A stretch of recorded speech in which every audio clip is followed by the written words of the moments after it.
Hi guys, welcome to our channel. In this video, you will learn on how to pay Cebu Pacific via Gcash.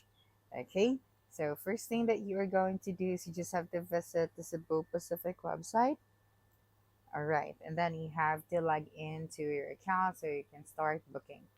Then after that, you just have to choose your departure airport and your destination. Okay, so for example, this one, and then you have to select your travel dates. Okay, and then tap on select dates. Then after that, just tap on search flights, and then you just have to choose the available flights.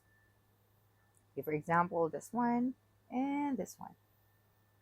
And then you just have to select a bundle for all flights. Okay, and then tap on continue.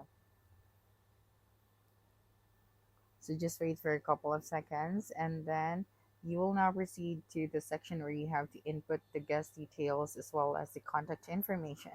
And then you'll proceed to the add-ons and the payment.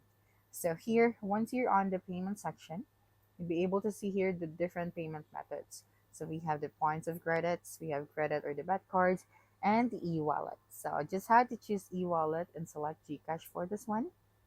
Okay, and then you have to check this box and then tap on submit, and you will be directed to another page where you have to input your Gcash number and make sure that your Gcash balance is ready or have this amount.